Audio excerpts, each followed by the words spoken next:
Hi everyone, it's Ashley from Studio A Dash. In today's video, I am going to share with you a secret. And if you're a long-term subscriber, maybe it's not such a secret because I've shared this information before, but my favorite place to find those diamond in the rough furniture pieces is actually online auctions. Seriously, the deals that you find there are insane, and it takes away all the stress that Facebook Marketplace buying brings, like where to pick up. Do I have to go in someone's house? It's a little creepy sometimes. Auctions take all of that away. You know where you're going, when to pick up, who's gonna be there. It's a reputable company. It's very nice. And the prices are great. So I'm gonna link what I use below, a couple of the auction sites. This one that I got today was from a company called highbid.com. Not sponsored. I just use their auction site on a daily basis because they have a lot of auctions constantly going on in my area. I won this small chest for only $10, which is so much better than thrift store prices normally.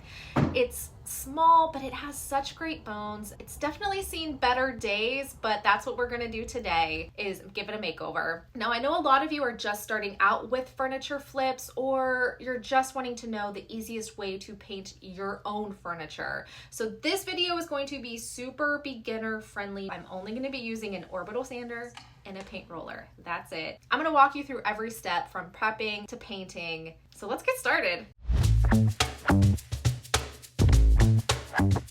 So when I saw this side table, my immediate vision was for it to go into a kid's space, whether it be a craft room, nursery, bedroom, whatever it may be, meaning I want to add color to it. So I will be painting this solid wood piece of furniture, but first we have to test it for lead to make sure it's safe to work on. It's important to not skip lead testing on unpainted furniture pieces. Pre-1978 pieces can contain lead, and I've had non-painted pieces test positive in the past before, so it's just easier to test for everything. The test kits aren't expensive. I'll link them below. Luckily, this piece did not test positive for lead. So now it's safe to move on to cleaning. So I'm gonna try out this Dollar Tree cleaner. I've never used it before, but TikTok tells me it is top notch. So I'm gonna give it a shot on this.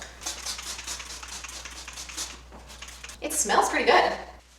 I have used all kinds of cleaner on furniture, and I'm just always trying to find that next best one. The only thing I really look for is that it is a degreaser so that it will eat away at all the dirt and grime that's built up on the furniture over the years. With this one only being $1.25, I think it's my new go-to.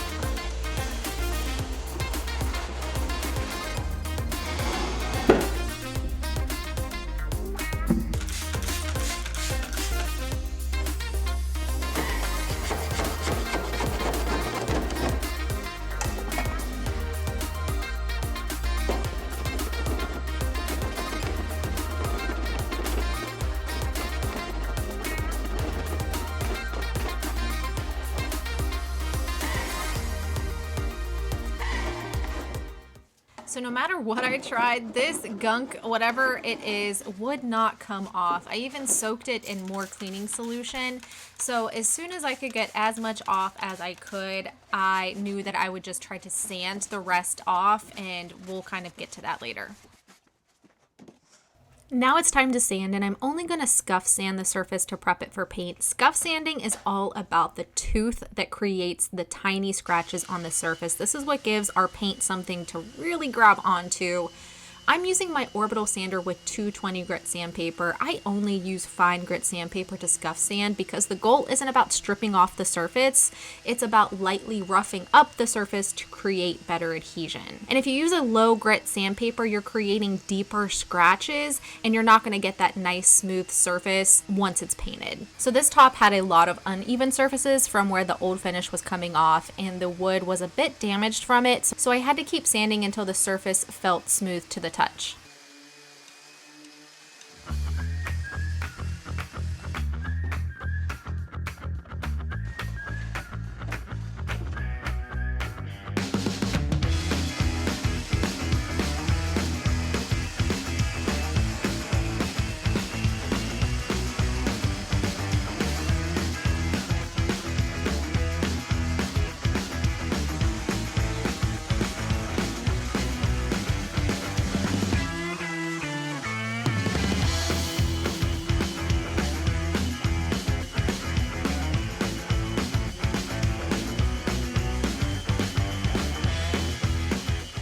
So design-wise, I'm actually gonna keep these handles solid wood, so I'm gonna sand them down with a squishy pad that goes over my orbital sander. It makes sanding curved surfaces really well. But I'm going to paint the drawer faces, so I'm just gonna scuff sand those up, and I'm also going to sand inside the drawers because they're disgusting.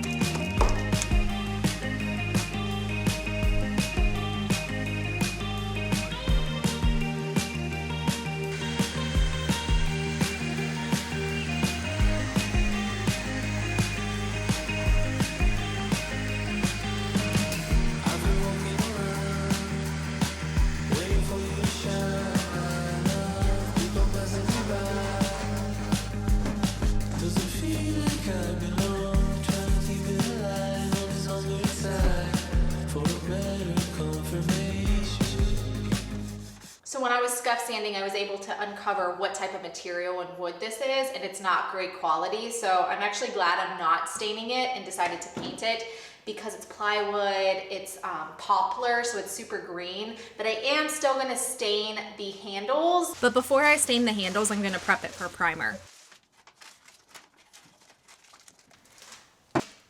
So now I'm going to prime with my favorite primer. And this little thing is a lifesaver if you hate to use spray paint with this little trigger. If your hand starts hurting after a while, this kind of just gives you a nice, easy way to spray the paint. And the way that I put it on is just kind of slide it over this metal part here.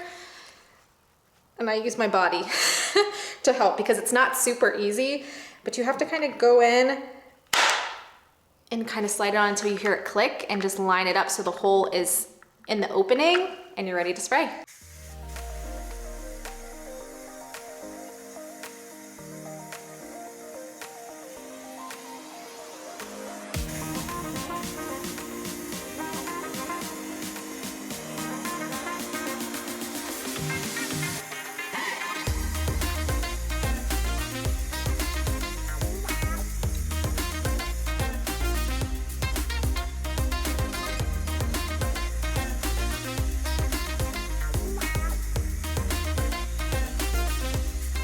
I like priming before repairing because all of the imperfections stick out like a sore thumb.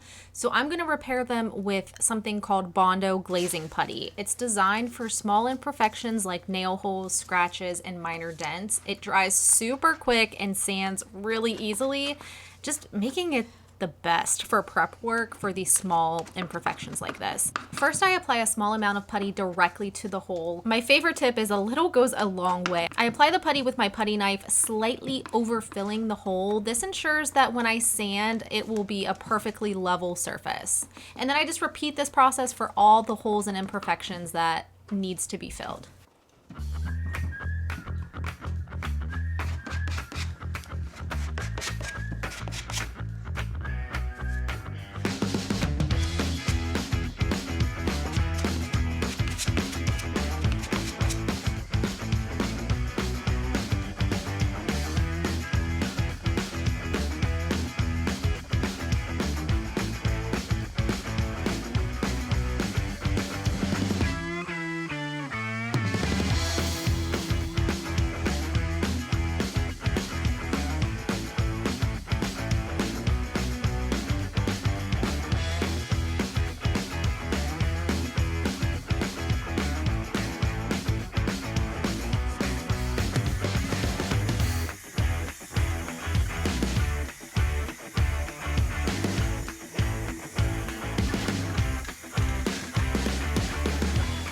So I'm using Valspar cabinetry paint. It's a really tough enamel paint and it goes on really smooth, so I tend to use it. Plus I get it at Lowe's. It's just easy to get. I also use a satin finish on most of my paint finishes. It's just a personal preference. Gloss is too shiny for me and for the market too. A lot of people don't like shiny furniture, so the standard is satin. I'm gonna be using a roller today to paint this cabinet. It's a pre-flocked foam roller.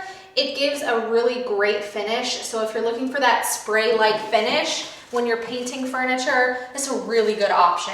And I love these little brushes. It helps me get into the cracks and it's not too big. I get them on Amazon And I actually have a monthly subscription. I think it's like every 3 months I get a pack of them delivered just so I never run out.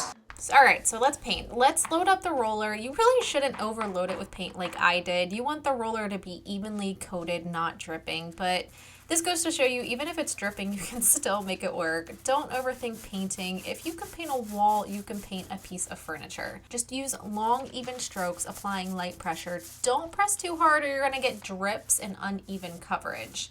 I like to work in sections and try to maintain a wet edge. This means overlapping your strokes slightly to avoid visible lines. If you see any drips or runs, gently roll over them with a nearly dry roller to smooth them out. Same goes for a paintbrush. Just be careful around the edges and curves because that's where you'll get the most drips.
Okay, so now it's time to stain the handles. I'm going to be using a gel stain. If you're unsure of how the wood is actually going to stain, gel stains are your friend. They sit on top of the wood like a paint does, and it doesn't penetrate and go down into the grain. So I just need to make sure that I stir it up really well here. It's been sitting in my cabinet for a while, so it's a little chunky. I'm gonna be just using a rag and this so it doesn't get on my paint. We'll see how it works. I think I forgot to say this, but the reason I left the handles on instead of taking them off to work on is because they're actually nailed into the drawer, so I can't remove them easily, and I wasn't sure if I could get them back on if I did, so I'm just working around them. And the last step is to line the drawers to cover up the stain that won't come out. I also tend to line all the dresser drawers that I work on because it just gives it that special touch, but it also protects the drawer bottoms from any future stains or damages. And the way that I like to line the drawers is just to line up the drawer on the peel and stick wallpaper and just make a rough cut. It does not have to be perfect. I then just place it in the drawer, and because it's peel and stick wallpaper, it goes on easily with this little air bubble removal tool thing, I'm not even sure what it's called, and this slice tool to cut off the extra. I will link all of my favorite tools to line drawers below. And let me know if you have any questions on how to do this or want more instructions or just want anything, because this is something I always get questions on, but I just want to make sure I'm addressing the right questions. And just like that, we're finished. I'm absolutely loving the organic, grounded feel of this cabinet now. It's truly ready to bring some character to its new home. Let's take a quick peek at the before to the after, and this transformation is just incredible. This makeover proves how simple yet impactful a furniture paint project can be. Now I'm curious though, those wooden handles, should I keep them or would you have opted for a different color or stain? Share your thoughts in the comments below, and thanks so much for watching.